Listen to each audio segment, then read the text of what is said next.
حکومت کے مطابق اس وقت عمران خان کے پیدا کردہ حالات کی وجہ سے ڈیفالٹ سے بچنے IMF پروگرام بحالی کی ضرورت ہے۔ پاکستان کے سپریم کورٹ میں تقسیم نظر آ رہی ہے، تشدد کی فضا قائم ہونے کا بھی خدشہ ہے۔ اب یہ سارے جو خدشات ہیں ان کا اظہار بھی کر دیا گیا ہے بلوم برگ کے ذریعے،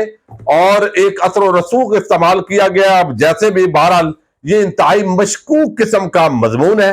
اور اس سے اندازہ ہوتا ہے کہ بلوم برگ جو ہے یہ بڑا ایک کریڈیبل ادارہ ہونے کے باوجود جو ہے یہ کس طرح کی یعنی چبڑے ماری ہیں۔ کوئی دلیل کے ساتھ اگر بات ہو تو کوئی بات نہیں، عمران خان غلطیاں کرتے ہیں، ان کو ایڈنٹیفائی ہونا چاہیے، لیکن یہ اس انداز کے اندر بہرحال اس کو لکھ دیا گیا۔ اب جس طریقے سے آڈیو لیک کا معاملہ ہے تو یہ آخری حربے استعمال کیے جا رہے ہیں، اور ایسے لگتا ہے بلکہ یہ باقاعدہ طور پر مبینہ طور پر منصوبہ سامنے آیا ہے کہ چیف جسٹس عمر عطا بندیال کے خلاف ریفرنس بنایا جائے۔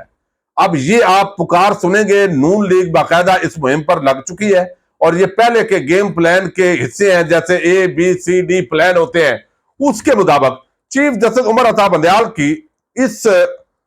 جو فیملی کی آج آڈیو لیک ہوئی ہے، ان کی ساس کی ایک وکیل صاحب کی بیگم کے ساتھ،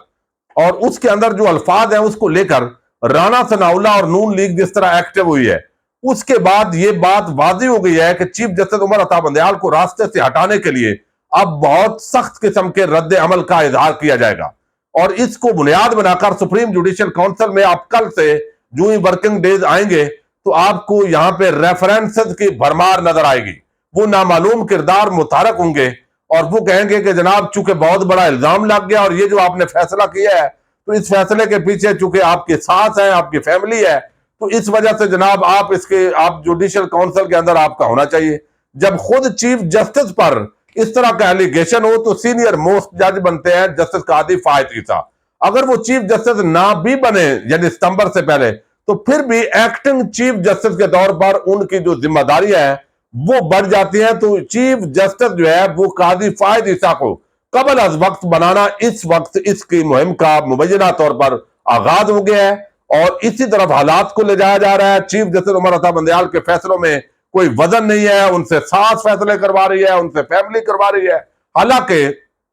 چیف جسٹس عمر عطا بندیال کی جو بیٹی ہے ان کی شادی پرویز ملک صاحب کے بیٹے کے ساتھ ہوئی ہے۔ شائستہ پرویز ملک اور علی پرویز ملک یہ دونوں جو ہے یہ تو ووٹ دینے والے تھے نون لیگ کے، یہ نون لیگ کے مین فیملی ہے اور بہت قریبی ہے شریف خاندان کے، تو ان کے حوالے سے ٹارگٹ کیوں نہیں کیا جاتا بھائی؟ یہ بھی تو فیملی ہے، تو خاندان کے اندر مختلف لوگوں کی مختلف رائے ہوتی ہے، لیکن چونکہ نون لیگ کے پاس کچھ اور نہیں بچا تو اب یہ آڈیوز کا سہارا لیا جا رہا ہے، اور یہ آڈیو فراہم کرنے والے وہی کردار ہے۔ اور آج جس طرح یہ گھنگرو توڑ ناچ رہے ہیں، مریم نواز نے 6 جنوری 2022 کو کہا تھا کہ یہ جو میری آڈیو لیک کی ہے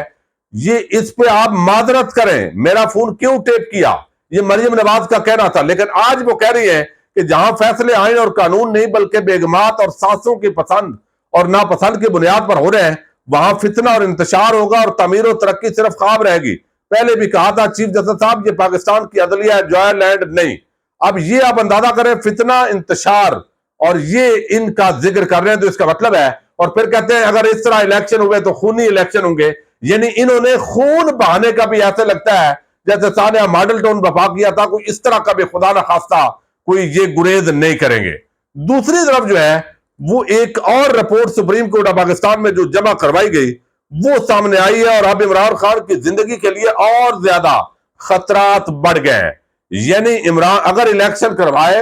تو عمران خان آ جائے گا، اور عمران خان اور تحریک انصاف کو کسی صورت اقتدار میں نہیں آنے دینا، PTI کو توڑنا ہے، جو بھی کرنا پڑے، جب تک یہ پروسیس مکمل نہیں ہوتا ہم نے الیکشن نہیں کروانے۔ یہی اصل لب لباب ہے اب تک کی پوری جدوجہد کا۔ ایک ہی وقت میں انتخابات کروانا یہ کوئی اس کے اندر جسٹیفیکیشن نہیں ہے، کیونکہ جب ایک اسمبلی 2 اسمبلیاں ٹوٹ گئی ہے تو ان کا الیکشن پہلے ہونا یہ عام بات ہے، لیکن بہرحال ملک کے اندر آئین کے ساتھ کھلواڑ ہو رہا ہے۔ اب یہ رپورٹ ایک سپریم کورٹ آف پاکستان کے اندر جمع کروائی گئی ہے، اس کے اندر اگرچہ رانا ثناء اللہ اور خواجہ آصف کا نام بھی لیا گیا ہے، لیکن رانا ثناء اللہ کے حوالے سے آلریڈی کچھ صحافی دوست کہہ چکے ہیں کہ جس طرح کا وہ کردار ہے، جس طرح وہ دھمکیاں دیتا رہا ہے، اس کو ویسے ہی احتیاط کرنی چاہیے، کوئی بھی فائدہ اٹھا سکتا ہے اور عمران خان پر اس کا ملبہ ڈال سکتا ہے۔ لیکن یہاں سپریم کورٹ میں جو خفیہ رپورٹ ایجنسی کی طرف سے جمع کروائی گئی وہ سامنے آئی ہے، اور اس کے اندر انکشاف کیا گیا ہے کہ کالعدم تنظیم P T I chairman Imran Khan کو نشانہ بنانے کی منصوبہ بندی کر رہی ہے۔ رپورٹ میں خاص طور پر عمران خان، رانا ثناء اللہ اور خواجہ محمد آصف کا ذکر ہے۔ رپورٹ میں انکشاف کیا گیا کہ کالعدم تنظیم سابق وزیر اعظم عمران خان کو نشانہ بنانا چاہتی ہے، اور امکان ظاہر کیا گیا ہے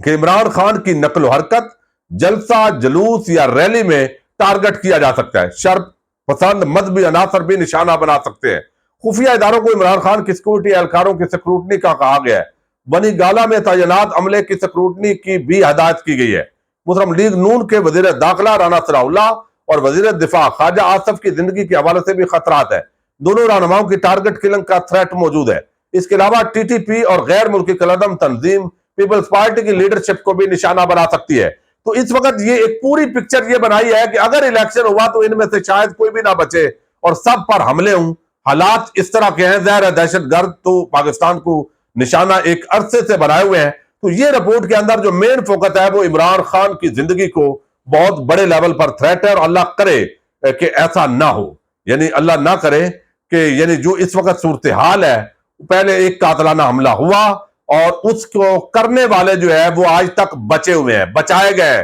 مقدمہ بھی درج نہیں ہوا، تو ظاہر ہے وہی لوگ کروانے والے ہیں جو مقدمہ